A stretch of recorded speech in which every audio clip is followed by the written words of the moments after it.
அமைச்சரை அழைத்து ஆவேசமாக பேசிய டி.ஆர். பாலு, ஒரே வார்த்தையில் சோலியை முடித்த மத்திய அமைச்சர். மத்திய சிறுபான்மை நலத்துறை அமைச்சர் முக்தார் அப்பாஸ் நவியிடம் கேள்வி கேட்க சென்று அதற்கு அவர் கொடுத்த பதிலடியால் என்ன அடுத்து பேசுவது என தெரியாமல் கேள்வி எழுப்பிய திமுக தலைவர் பாலு அமைதியாக அமர்ந்த சம்பவம் பரபரப்பை உண்டாக்கியுள்ளது. ஹஜ் யாத்திரைக்கு செல்லும் விமான நிலையங்களின் பட்டியலில் சென்னையை ஏன் சேர்க்கவில்லை? எத்தனை பயணிகள் செல்கிறார்கள் தெரியுமா? அமைச்சரே, உங்கள் இடத்திற்கு வந்து அமர்ந்து இதற்கு பதில் சொல்லுங்கள் என ஆவேசமாக பேசினார் நாடாளுமன்ற திமுக குழு தலைவர் டி.ஆர். பாலு.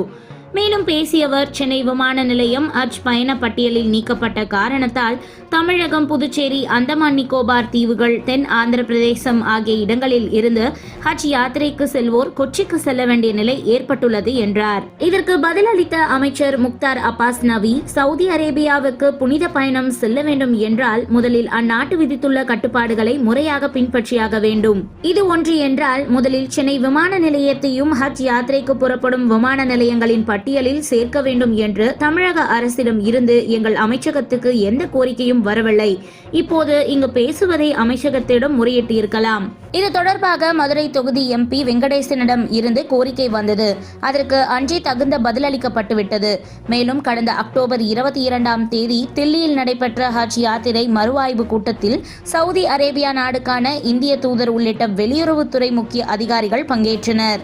அந்த கூட்டத்தில் கொரோனா முன்னெச்சரிக்கை நடவடிக்கையாக ஹஜ் யாத்திரைக்கு புறப்படும் விமான நிலையங்களாக அகமதாபாத், பெங்களூர், குவாஹாட்டி, தில்லி, ஐதராபாத், கொச்சி, கொல்கத்தா, லக்னோ, மும்பை, ஸ்ரீநகர் ஆகியவை தேர்வு செய்யப்பட்டன எனவும் பதிலடி கொடுத்தார் அமைச்சர்.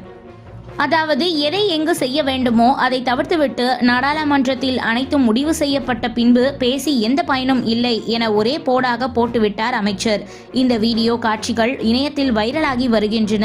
இதை பார்த்த சிலர் ஒருவேளை மத்திய அமைச்சருக்கு கடிதம் எழுதுவதற்கு பதிலாக ஒன்றிய அமைச்சருக்கு திமுக அரசு கடிதம் எழுதிவிட்டதோ என்று கிண்டல் அடித்து வருகின்றனர். On 11/11/21, the Chief Minister of Tamil Nadu has returned to the Prime Minister of India. Our Prime Minister of India has received it. The letter has been received. But at the same time, sir, what it contains, sir, what it contains, it is the most important issue. The ferrying point for the Hajj pilgrimage was hitherto it was Chennai International Airport. But all of a sudden, the Government of India, especially the Minority Department, held by our minister, who is not there, sir. Minister is not there. Minister, kindly come to your seat. Minister Naqvi is my old friend. Long ago, he was my old friend. Sir, actually, this ferrying point from Chennai International Airport should not be shifted to Cochin, which is far away, 700 kilometers far away. Sir, Chennai ferrying point is used by Tamil Nadu, Puducherry, South Andhra Pradesh, and also Andaman Nicobar. More than 10,000 people have registered this year. At least 6,000 people will get this opportunity. But how come the letter sent to the Prime Minister on 11/11/21 has not been received by the Minority Affairs Minister? He has answered. In the answer, I could see Ministry has not received request from State Government of Tamil Nadu to include Chennai Airport as How is it, sir? How long? I want to know whether the Prime Minister is not interested in welfare of the मंत्री जी का answer and the minority minister himself. जवाब दे रहे हैं आप, मंत्री जी जवाब दे रहे हैं, please Yes, let him answer in the affirmative. जवाब दे रहे हैं, जवाब प्लीज दे रहे हैं जवाब.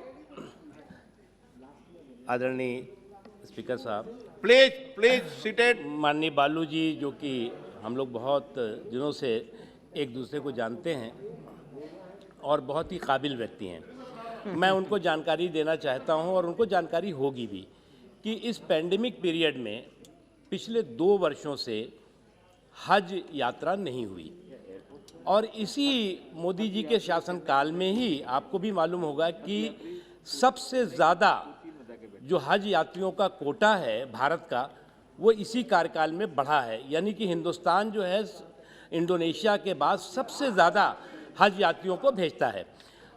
पैंडेमिक पीरियड में क्योंकि 2 वर्षों से हज यात्रा नहीं हुई, इसको लेकर के कि इस वर्ष हम लोगों ने उम्मीद जगाई हुई है कि इस बार हज यात्रा हो. इस दृष्टि से तमाम जो वरिष्ठ अधिकारी हैं, तमाम जो एजेंसीज़ हैं, चाहे सिविल एविएशन हो, चाहे हेल्थ डिपार्टमेंट हो, चाहे होम डिपार्टमेंट हो, या और भी और जो Please. जो सऊदी अरब का मंत्री जी जवाब सऊदी दीजिए, आप अरब की सुनिए, सरकार please से listen. संबंधित है। Listen. Please तो listen. हमें हज यात्रा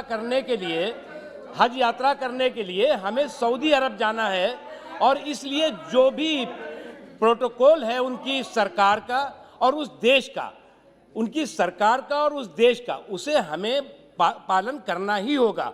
और इस दृष्टि से जो 21 एम्बार्केशन पॉइंट थे, उसकी जगह पर इस बार 10 एम्बार्केशन पॉइंट से भारत के हज यात्री जाएंगे।